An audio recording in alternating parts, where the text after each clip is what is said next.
Bonjour à tous, j'espère que vous allez bien. Bon, alors aujourd'hui les amis, on a enfin des nouvelles du procès du RN. Et oui, vous pouvez sortir les pop-corn, vous allez le voir, ça sent très bon. Enfin, pas pour eux. Pour eux, ça pue le cambouis. Ah, je vous le dis, Marine Le Pen est finito, c'est la fin, terminus, tout le monde descend. Je vous ai prédit sur cette chaîne la victoire du NFP au législatif. Suite à ça, je vous ai prédit la composition et la manière dont le gouvernement allait être formé. Eh bien aujourd'hui, mesdames et messieurs, j'ai une nouvelle prédiction, écoutez-la bien. En 2027, Marine Le Pen ne sera pas candidate. Ah mais non, elle ne pourra pas le faire. Et en plus de ça, elle ne voudra pas le faire. Cette histoire va la faire couler. Regardez-moi ça. Procès des assistants parlementaires du RN. Inéligibilité et prison ferme requise contre Marine Le Pen et Louis Alliot. Oh là là là là, ils sont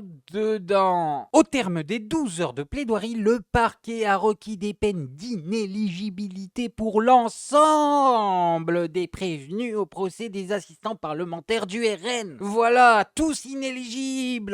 Comme ça, il n'y a pas de jaloux. Pour rappel, depuis le 30 septembre et jusqu'au 27 novembre, le tribunal correctionnel de Paris juge 25 personnes, dont Marine Le Pen, Louis Alliot et l'EFN, devenu RN, pour des soupçons de détournement de fonds publics européens présumés commis entre le 1er septembre 2009 et le 14 février 2016, pour un montant de, tenez-vous bien mesdames et messieurs, 6,8 millions d'euros. Voilà, dans le plus grand des calmes, ils s'en sont mis plein les poches. Le procureur a démontré le système Le Pen avant de prendre ses réquisitions qui étaient particulièrement attendu. Ah, tu m'étonnes. Je les attendais plus que le jour de Noël. Je suis comme un fou depuis qu'ils les ont donnés. J'ai l'impression d'ouvrir des cadeaux. Et en parlant de ça, les amis, on va maintenant passer au gâteau. Ah oui, et quel gâteau succulent. Ne vous inquiétez pas, il y a des parts pour tout le monde. Alors, pour Louis Alliot, 18 mois de prison, dont 6 mois ferme, 30 000 euros d'amende et 3 ans d'inéligibilité avec exécution provisoire. Et les amis, ce qui est marrant avec l'exécution provisoire, c'est qu'on ne peut pas l'esquiver avec un recours. Et oui, en effet. Si, ou plutôt quand cette peine sera appliquée, Marine Le Pen et tous ses copains auront beau faire des recours, ça n'annulera pas la peine, messieurs, dames.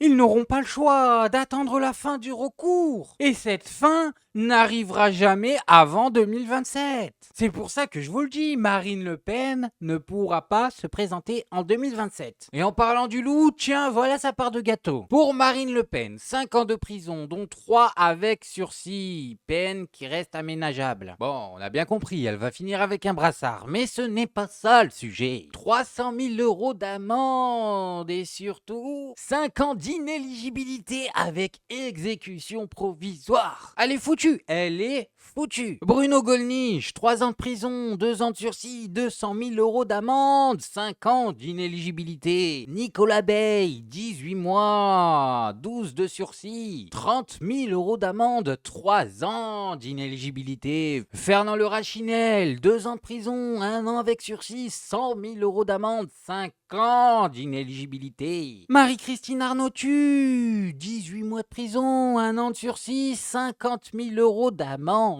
Et bien sûr, 3 ans d'inéligibilité. Mylène Trozinski, la forceuse, avec son nom imprononçable. 18 mois de prison, dont 1 an avec sursis, 30 000 euros d'amende et devinez quoi ? 3 ans d'inéligibilité. Julien Audoul, 10 mois de sursis, 20 000 euros d'amende, 1 an d'inéligibilité. Dominique Bild, 18 mois de prison, 1 an de sursis, 30 000 euros d'amende, 3 ans d'inéligibilité. Et contre tout le parti du RN, au titre de groupe, le parquet réclame une amende de 4,3 millions d'euros, dont 2 millions avec sursis. Donc là, si vous avez bien calculé, vous vous rendez compte compte que les 6,8 millions d'euros qu'ils ont fait sortir, ils ne vont jamais les rendre. Voilà, on leur demande beaucoup moins sous forme d'amende. Alors je n'ai qu'une chose à dire, estimez-vous heureux déjà, parce qu'on vous demande même pas les 6,8 millions d'euros. Bon, alors maintenant les amis, on va voir la réaction de Sarah Knafo sur le sujet. Juste histoire de constater ce que ça fait quand on nous prend pour des dindes. C'est un scandale, c'est évidemment un scandale. On a des désaccords avec Marine Le Pen, tout le monde le sait.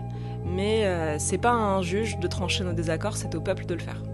Donc c'est un scandale à mes yeux. Ah mais je sais les amis, c'était court, mais tellement intense. On n'a pas vraiment besoin de plus pour comprendre qu'on a là un paillasson qui nous prend pour des dindons. Ah mais attendez, ils ont détourné 6,8 millions d'euros, mais c'est au peuple de choisir. De choisir quoi exactement? Alors parce que Marine Le Pen est politique, elle est à l'abri du système judiciaire. Voilà ce qu'elle essaye de nous expliquer. Déjà que on peut pas mettre nos politiques en prison, et oui les copains, toutes les peines de prison que je vous ai parlé tout à l'heure. C'est du brassard. On lui met un petit bracelet à la maison. Ta peine de prison, c'est de regarder toutes les séries de Netflix. Oh mon Dieu. Vous êtes sûr qu'on n'est pas un peu cruel avec eux? Mais en plus de ça, pour Sarah Knafo, c'est déjà trop. Il faudrait ne pas mettre de peine. Il ne faudrait pas juger les politiques en fait. C'est le peuple qui doit le faire. Oui, oui, le peuple.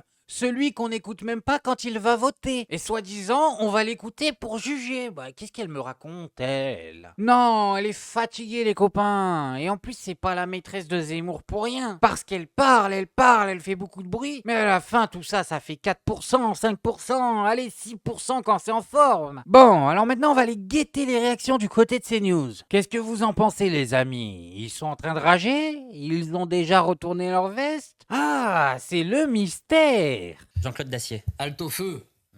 Je pense qu'il convient d'être prudent et d'attendre le jugement Bien sûr. qui est annoncé pour Février-mars. février ou mars. C'est relativement tard, ça va laisser le temps à la présidente et à ses assesseurs de réfléchir à la suite à donner aux réquisitions du procureur, des procureurs. On me dit, moi j'ai pas assisté à ce procès qui était quasiment interminable, mais on me dit, j'ai écouté aussi les envoyés de CNews sur place, on me dit que Marine Le Pen a une stratégie qualifiée de maladroite par un certain nombre d'observateurs vis-à-vis de la présidente du tribunal. Je ne sais pas si c'est vrai. Bien sûr. En gros, Oui, Marine Le Pen que sa défense a été un peu bancale. aurait accusé, enfin avec les mots choisis qui conviennent, aurait accusé quand même quelque part la présidente et ses assesseurs, le tribunal, de faire de la politique. Alors, c'est pas totalement exclu, hein, François Fillon. Waouh! Mais en fait, les amis, le RN et C8, en plus de tomber au même moment, c'est-à-dire en février 2025, c'est vraiment les mêmes gars. On les attrape. La main dans le sac. Et ils viennent, ils t'accusent de quoi? Ils t'accusent de censure, ils t'accusent de faire de la politique. Mais oui, C8 a fait le même coup à l'Arcom. Non mais ils sont complètement tarés. On a là des individus qui se sentent tellement intouchables qu'au moment où tu viens leur reprocher un truc qu'ils auraient fait, ils font les choquer. Et je vais vous dire, on dirait quoi? On dirait des enfants gâtés. Fillon peut vous en parler pendant des semaines, et d'autres aussi. Nicolas Sarkozy.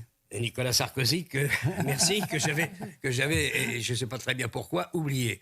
Donc que la justice fasse de la politique, c'est un des grands classiques des années, depuis une petite dizaine d'années. Vous dites c'est classique, mais en disant cela, pardon, on a presque l'impression que c'est normal, alors que si c'est le cas, ça ne l'est J'ai pas pas du dit tout. cela. Non, je sais bien que vous ne l'avez pas dit, mais ça. on Je sent... je dis simplement prudence, attendons, mais si effectivement le jugement d'aujourd'hui, enfin non, les réquisitions d'aujourd'hui oui. sont confirmées par le jugement, la carrière politique de Marine Le Pen est terminée. Bien sûr. Et quelle carrière, les amis! Elle n'a pas été une opposition crédible durant une seconde de toute sa carrière politique. Son seul fait d'armes, c'est d'avoir permis à Emmanuel Macron de passer 2 fois. Cette femme-là n'a jamais aspiré à être présidente. Elle aspirait à être un chausse-pied. Ah oui, on va pas me la faire à moi. Elle ne saurait même pas quoi faire si elle s'asseyait sur le trône. Mais ça se voit, ça se voit. Bon, alors maintenant, les amis, on va aller du côté de l'Assemblée nationale. Se regarder David Guiraud, député LFI, faire le boulot d'un député. Ah oui, ça va nous changer du RN. Et vous allez voir qu'en plus cette fois, il défend quelque chose que le RN aurait dû défendre. Et je vous le dis, là, il va parler des 2 gendarmes arrêtés. Et je mets au défi n'importe quel électeur du RN de me dire que ça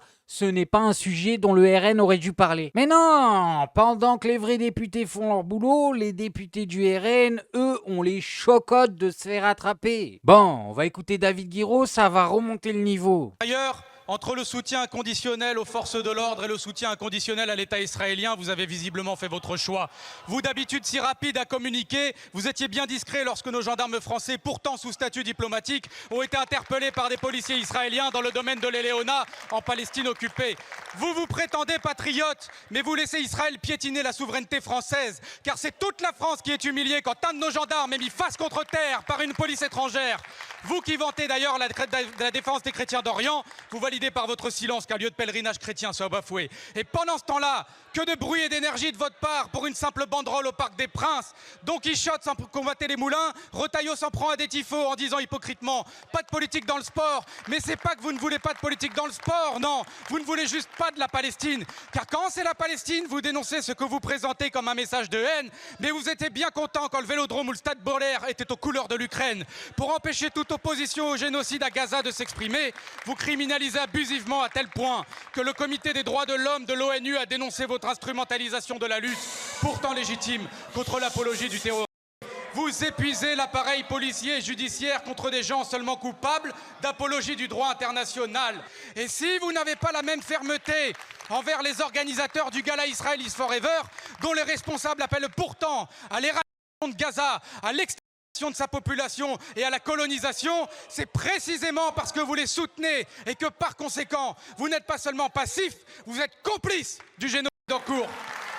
Emmanuel Macron et Michel Barnier, n'oubliez pas jeudi, pendant que vous applaudirez l'équipe représentant un pays qui commet un génocide, n'oubliez pas qu'à Gaza, il n'y a plus de terrain de football. Et pourtant, l'équipe israélienne tire quand même, mais dans la poitrine des enfants. N'oubliez pas qu'en Palestine, comme au Liban, les frappes sont aériennes et qu'elles massacrent des innocents. Il ne sera jamais ni normal, ni moral, ni même raisonnable d'accueillir les bras ouverts Israël en plein génocide. Qu'allez-vous faire dans ce stade? Et pourquoi n'interdisez-vous pas ce match ainsi que le gars? Mais ils veulent pas l'interdire pour 2 raisons, les amis, et je vais vous les donner. Raison numéro 1, pour faire les coqs. Voilà, par fierté, ils ne vont pas l'interdire. Qui est, soit dit en passant, l'exacte même raison qui a fait que nos 2 gendarmes ont fini contre le sol. Ah oui, ils sont tombés face à des coqs qu'ils ne voulaient pas lâcher l'affaire par fierté. Et la deuxième raison qui fait qu'ils ne vont pas interdire ce match, c'est que tout le monde sait que ça va partir en vrille. Ah mais c'est sûr et certain que ça va partir en vrille. Voilà, probabilité que ça se passe bien, 0%. Et donc là, ils sont en train de se frotter les mains, ils le savent, ça va leur donner du grain à moudre. En fait, les gars nous expliquent qu'on politise le sport, mais le twist, le tour de magie, c'est que c'est eux qui se servent des faits divers du sport à des fins politiques. C'est dingue, vous le voyez pas? Réfléchissez 2 secondes. Quel bord politique s'est le plus servi de ce qui s'est passé à Amsterdam? Est-ce que c'est LFI qui a instrumentalisé? Non, je ne crois pas. Bon, bref, moi je voulais juste vous montrer ça. Maintenant, faites-vous votre avis tout seul. Faites attention à vous, faites attention à ce que vous regardez. Likez, abonnez-vous et n'oubliez pas le petit com qui fait plaisir. Et on n'oublie pas le petit com qui fait plaisir. Non, le petit com qui fait plaisir. On n'oublie pas le petit com qui fait plaisir. Non, non, celui-là on l'oublie pas.